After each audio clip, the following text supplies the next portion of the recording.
बिस्मिल्लाहिर्रहमानिर्रहीम।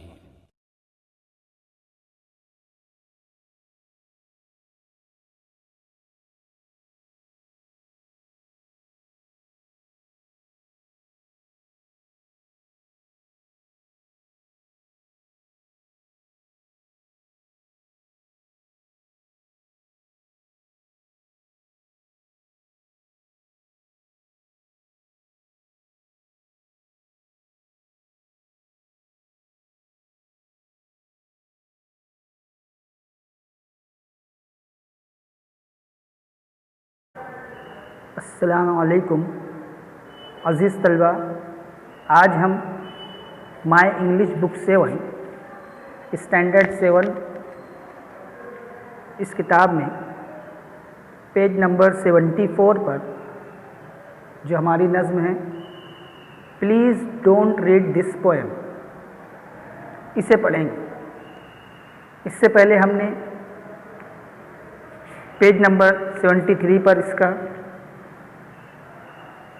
इस नज़्म को जिसने लिखा है केन नेस्बिट, उसके बारे में और कुछ हिदायत के बारे में देखा था। अब यहाँ पर इस नज़्म को पढ़ेंगे और समझेंगे। Please don't read this poem, मेहरबानी करके इस नज़्म को मत पढ़िए, या बराए मेहरबानी ये नज़्म मत पढ़िए। Don't read this poem, poem का मतलब होता है नज़्म। इसका पहला स्टेंजा देखेंगे। Please don't read this poem, it's only meant for me, that's it, just move along now, there's nothing here to see. इस नज़्म में शायर जो कह रहा है, please don't read this poem, it's only meant for me, कि बराए मेहरबानी आप इस नज़्म को मत पढ़िए क्योंकि ये सिर्फ मेरे लिए, मेंट फॉर मी मतलब सिर्फ मेरे लिए। मैंने लिखा है, मैं ही पढ़ूंगा। That's it, just move along now, there's nothing here to see. तो इसलिए आप जो है आगे बढ़ जाइए, इसे मत पढ़िए, इसे छोड़ दीजिए। आप आगे बढ़ जाइए, इसमें आपको देखने के लिए, आपको पढ़ने के लिए कुछ नहीं है, नथिंग, कुछ नहीं। अगले बंद में कह रहा है, besides I am sure you would rather just go outside and play. शायर क्या कह रहा है कि आई एम श्योर, कि मुझे यकीन है कि आपके लिए इसमें कुछ नहीं है। आप जो है आउटसाइड, बाहर जाइए, एंड प्ले, गो आउटसाइड, बाहर जाओ, एंड प्ले, और खेलो कूदो। इसमें पढ़ने में, इस नज़्म को पढ़ने में आपके लिए कुछ भी नहीं है, आप इसको पढ़िए मत। So put the poem down now and slowly back away. फिर आप इस नज़्म को नीचे रख दीजिए, छोड़ दीजिए इसे, और वापस आ जाइए, बैक अवे, वापस आ जाइए। इसको पढ़ो मत, छोड़ दो, वापस आ जाओ। Hey, why are you still reading? अरे अब भी आप क्यों पढ़े जा रहे हो इसे?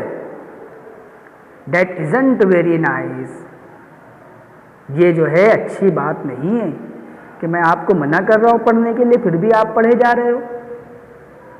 आई have asked you once politely, कि मैंने आपसे पोलाइटली यानी नरमी से कह रहा हूं आपसे कि आप इस नज़्म को मत पढ़िए।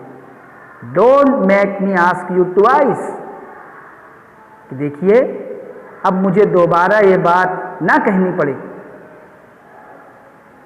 कौन सी बात? Please don't read this poem, कि आप इस नज़्म को मत पढ़िए। I am telling you it's private, मैं आपसे कह रहा हूं कि ये जो नज़्म है ये प्राइवेट है, सिर्फ मेरे लिए है, मखसूस है। Do not read one more line, बस अब आप एक और लाइन भी आगे मत पढ़िए, क्योंकि ये मेरे लिए प्राइवेट है, मखसूस है, मैं ही सिर्फ इसको पढ़ूंगा, आप नहीं। Hey that's one more, now stop it. अरे ये क्या बात हुई, आपने एक लाइन और आगे पढ़ ली, बस अब रुक जाओ। This isn't yours, it's mine. ये तुम्हारी नहीं है, ये मेरी है। यूअर्स यानी तुम्हारी और माइन यानी मेरी। मेरी नज़्म है, मेरी लिखी हुई है, मैं ही पढ़ूंगा इसे, आप नहीं। You were not allowed to read this. आपको इसकी इजाज़त नहीं है कि आप इसे पढ़ें। You really have to stop. आपको अब सचमुच जो है रुक जाना चाहिए पढ़ने से। If you don't quit this stand, और अगर आपने फौरन इसे छोड़ नहीं दिया, इसे पढ़ना, क्विट का मतलब होता है छोड़ देना या किनारा कश हो जाना, इंस्टेंट यानी फौरन, कि बस अब बहुत हो चुका, आप इसे छोड़ दीजिए, इसे मत पढ़िए। मैं बार बार आपको कह रहा हूं लेकिन आप आगे पढ़े जा रहे हैं। I swear I will call a cop. I swear यानी कि मैं कसम खाता हूं या मैं अहद करता हूं कि I will call a cop. Cop का मतलब होता है पुलिस, पुलिसमैन। कि अब अगर आपने आगे पढ़ा मेरे बार बार मना करने के भी बावजूद, तो मैं पुलिस को बुला लूँगा। अभी मैं आपको नरमी से समझा कर कह रहा हूँ, लेकिन आप पढ़े जा रहे हैं। He will drag you off in handcuffs। और वो क्या करेगा, आपको पकड़ कर लेकर के जाएगा, और हैंड्सकफ, आपके हाथों में हथकड़ियाँ लगा देगा, हथकड़ी लगा करके आपको लेकर के जाएगा। कौन?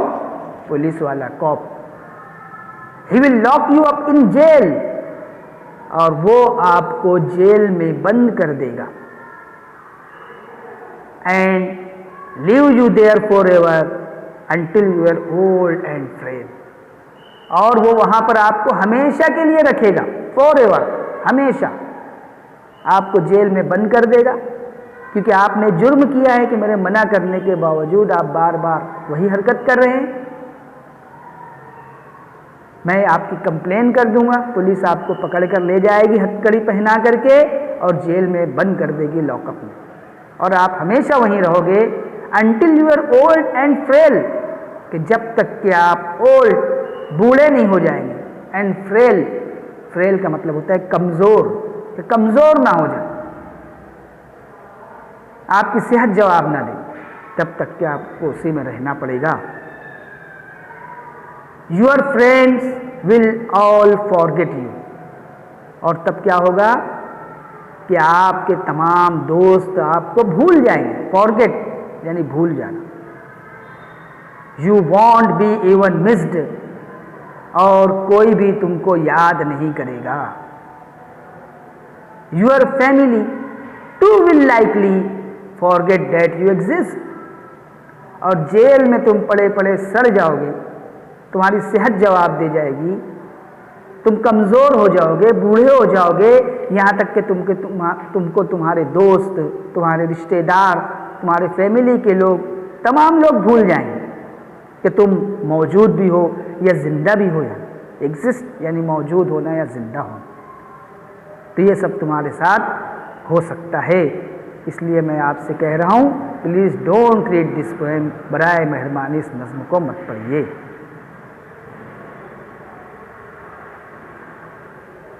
इसके बाद आगे पेज नंबर 75 पर अगला जो दो बंद दिया हुआ है उसे देख लेंगे। आगे शायर क्या कह रहा है, and all because you read this instead of having fun. कि अब अगर और आगे तुमने इसको पढ़ा, इंस्टीड ऑफ हैविंग फन, मज़ा करने के बजाय, कि जाओ बाहर आप मज़ा करो, खेलो कूदो, क्यों पढ़ रहे हो इसे? It's too late now amigo. तो अब बहुत देर हो चुकी है। एमिगो, यहाँ एमिगो का मतलब है दोस्तों।